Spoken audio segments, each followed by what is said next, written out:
Kimberly, Natalie, Indra, and Jackie, and I, Billie-Rose, are doing anxiety and autism and spectrum disorders. And here's our presentation. Hi, today I want to talk about what is autism spectrum disorder. My name is Jacqueline Samuels, and autism is defined as a complex developmental disorder that typically appears during the first 3 years of life, according to DSM-5. It's a neurological disorder that affects the functioning of the brain. With autism comes a deficit of social communication interactions across multiple contexts, as manifested in areas of social emotional reciprocity, developing, maintaining, and understanding relationships, restrictive, repetitive patterns of behavior, or interest in activities. Before 2013, persons were diagnosed under 3 broad categories: ASD, Asperger, and PDD-NOS, known as DSM-4. Now it has 1 broad category under autism spectrum disorder, categorized as DSM-5. The term spectrum is used to recognize a range of disorders that include a continuum of developmental severity. Now, I'll just briefly talk about the incidence or prevalence of autism. Autism spectrum disorder is now recognized as the most common neurological orders. Geneva Center for Autism 2006. It affects 1 in every 65 persons, and boys are first or foremost diagnosed than girls. It is the most fastest growing developmental disability and is prevalent in every race, ethnicity, and social class.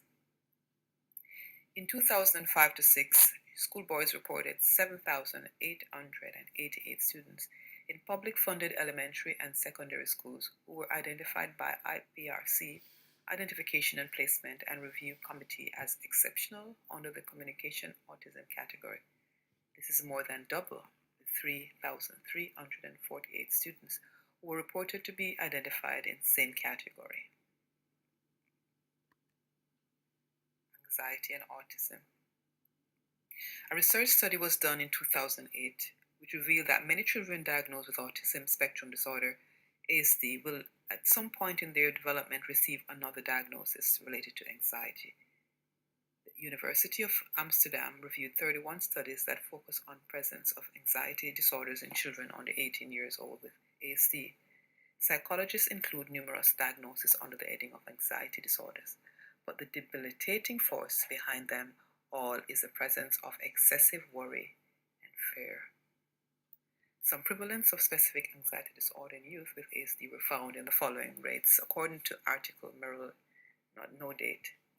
Specific phobia, 30%. Obsessive compulsive disorder, 17%. Social anxiety disorder, agoraphobia, 17%. Generalized anxiety disorder, 15%.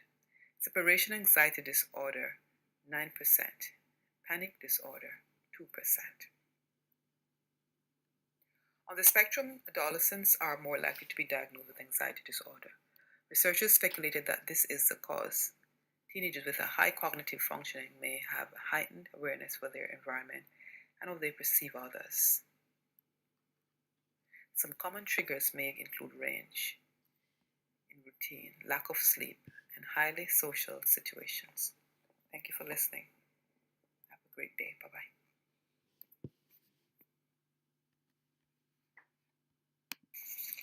Symptoms of anxiety, there are 2 different types. There is physical and there is mental. So for physical symptoms, you could have crying, shaking, tapping, so tapping of a finger, a pencil or pen on a desk, leg movement where the leg is moving consistently up and down, or sweating. The more mental symptoms is easily scared, overwhelmed, overthinking, feeling of being sick, anxiety with ASD. Anxiety does not change for someone with ASD. Anxiety is something that changes per person. No one diagnosed with anxiety is the same.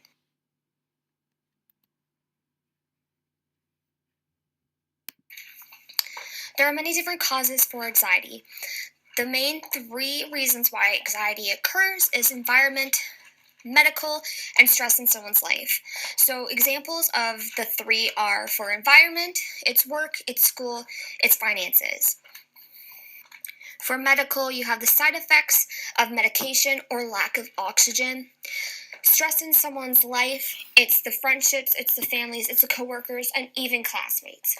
ASD and anxiety, someone with ASD can have anxiety for many different reasons. Social functioning. Social functioning has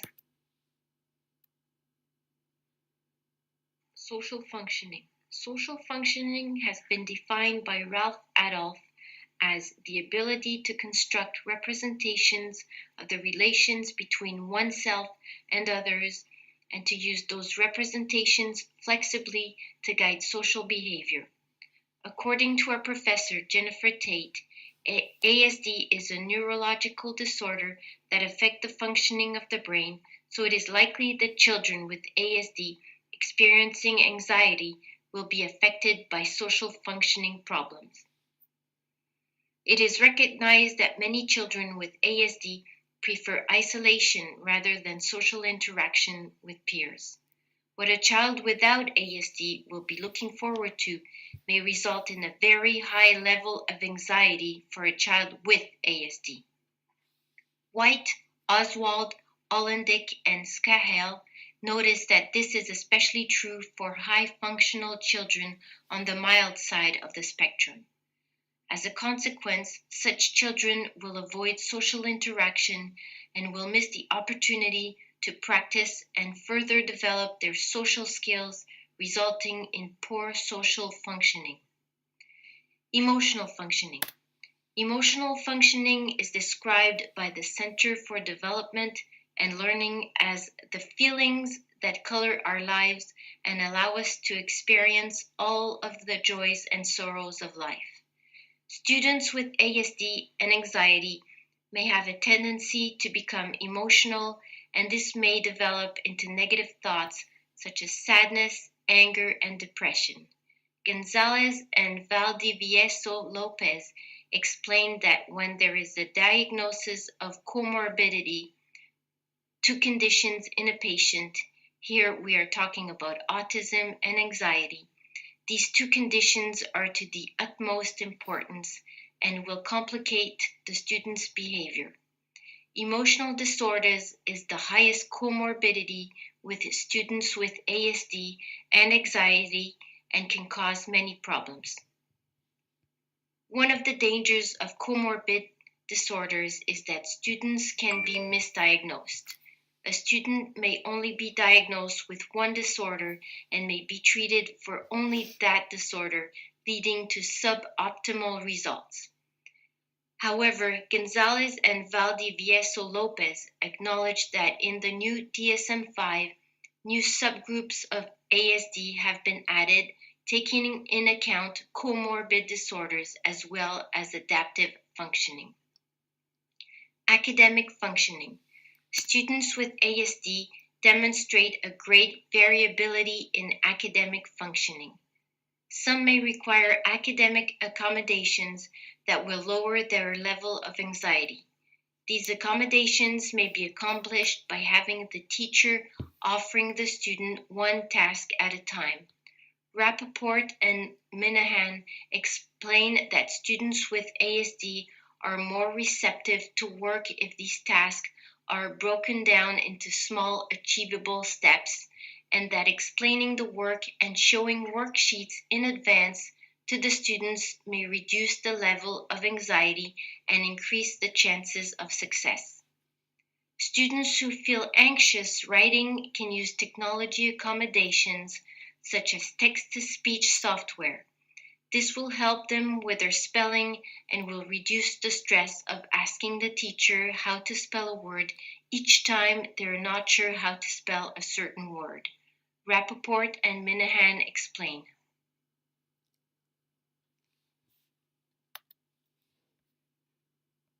Cognitive behavioral therapy, or CBT, is the most effective way to treat anxiety in people with ASD, as it helps to study their emotions and to develop a sense of self-control to change behaviors.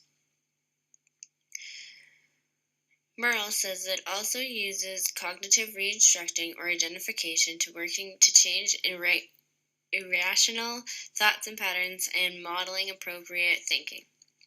This psychological approach teaches individuals to identify anxiety triggers and problems. A change in one's negative, generalized, or anxious mindset will end up in a change in behavior. Since a change in one's thoughts, emotions, or behavior can affect one another. For example, a common anxious thought for a person with ASD is the fear of social interactions. Through CBT, the individual works to challenge and break these anxieties from worksheets and cognitive strategies. CBT also teaches relaxation modes to relax and settle down quickly.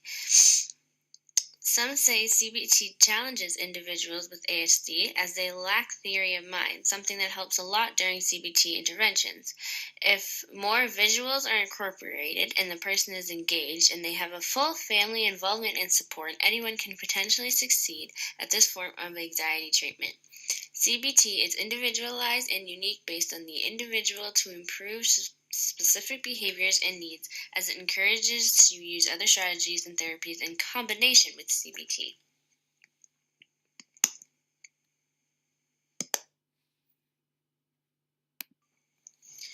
The relaxation program developed by Edmund Jacobson teaches an individual how to recognize tense muscles and relax ones so that the muscles can relax during a panic attack or a stereotypic behavior in patients with ASD.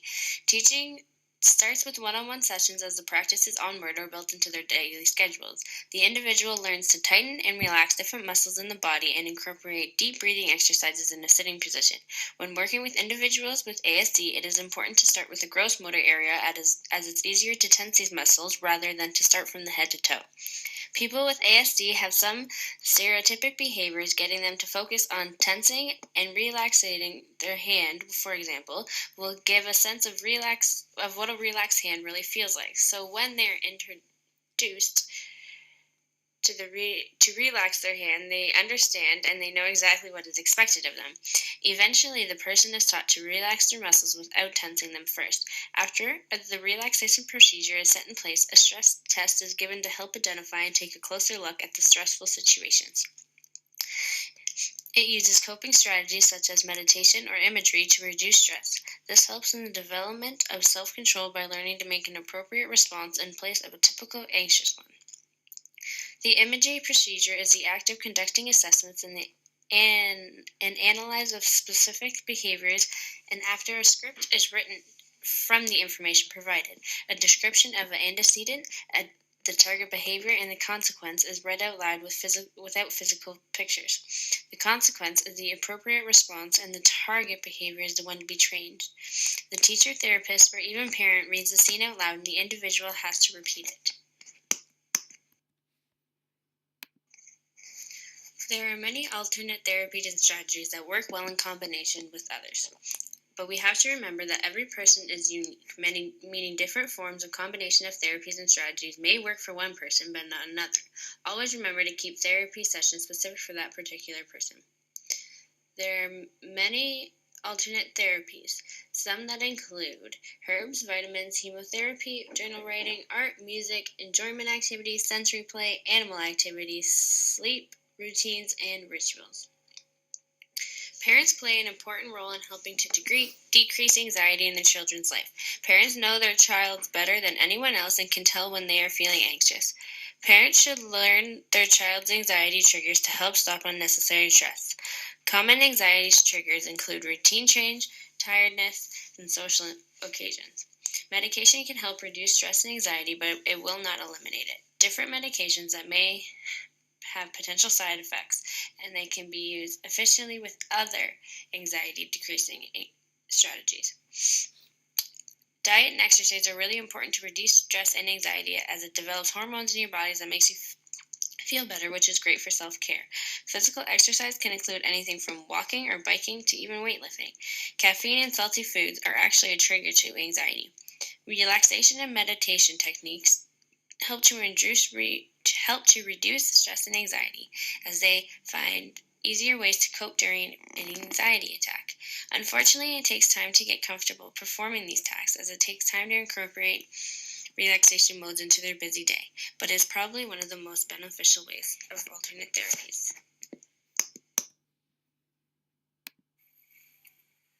Anxiety plays a big role in the life of a person with autism. It also plays a big role in our lives. It really changes our lives at work, with our families, and with our daily life.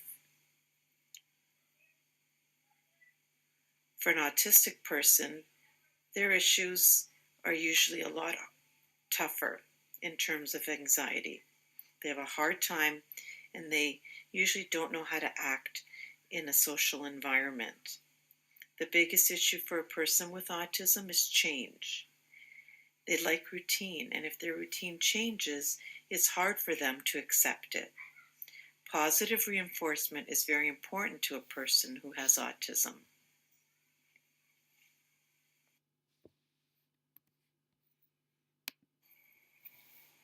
Slide 15. If your routine changes, it's important to tell your student that your routine will change today.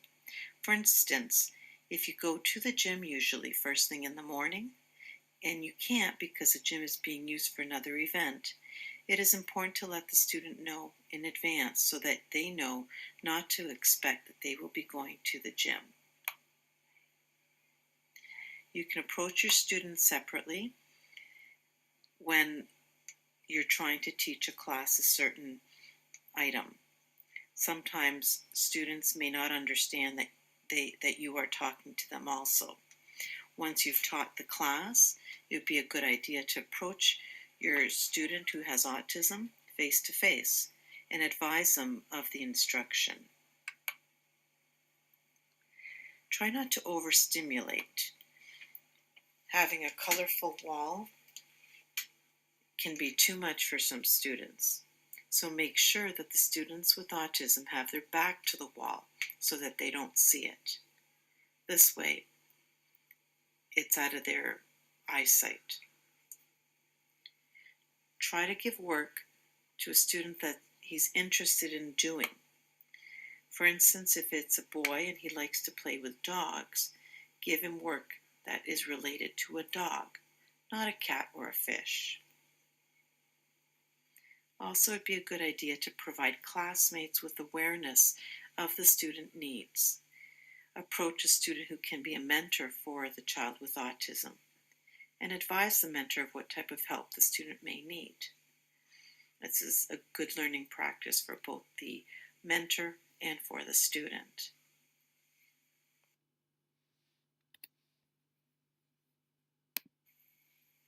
Slide 16.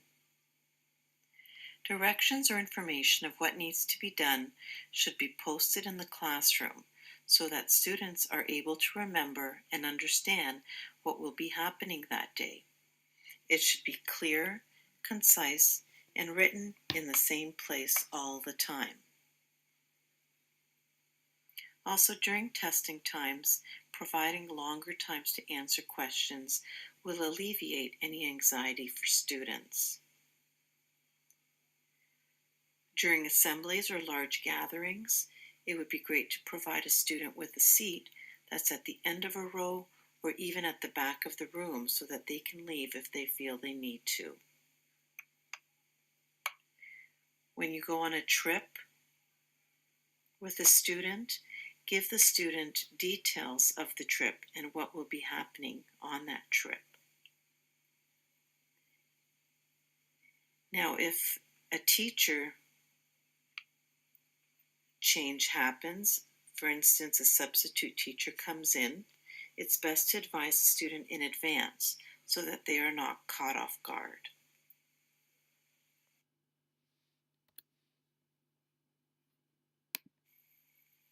Slide 17. June Groden is a very intelligent woman. She's very well educated. She's worked with Joseph Catella, who studies the purpose of adapting procedures that he's developed, which he's labeled as covert conditioning. And this is used with autistic and developmental disabled persons. Juden Groden works with individuals with autism. She assists them by working on the gross motor areas, such as the hands, the feet, and the arms. She concentrates on them, on tightening and relaxing each hand, because she wants the person with autism to know what it's like to feel when their hand is relaxed.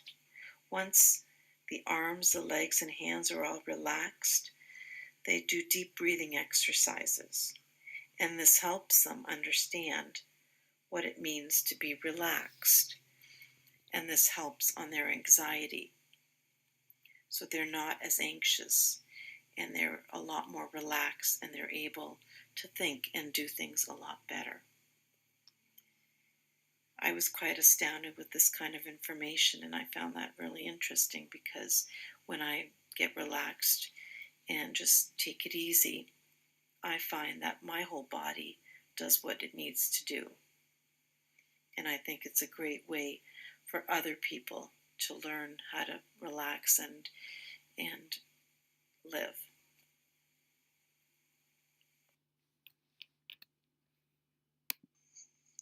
The most common element that educational assistants need to know to better support students with ASD is to show signs of anxiety is to determine triggers. Common triggers may be, for example, changes in daily routines, some school activities that they are not used to, like field trips, or changes like supply teachers or EAs. Once triggers are known, the educational team, like EAs, can help reduce anxiety of the student by trying different strategies available to them. However, some triggers are unavailable, like supply teachers. That is when we have to use different strategies. The most beneficial way to help students with ASD and to ease their anxiety will help give them breaks throughout the day as necessary. Like take them to the sensory room, go for a walk, give them time on the iPad, or even meditation. Another concept will be for EAs to become familiar with the student so that he or she can know when the student is feeling anxious, and they can start with strategies right away.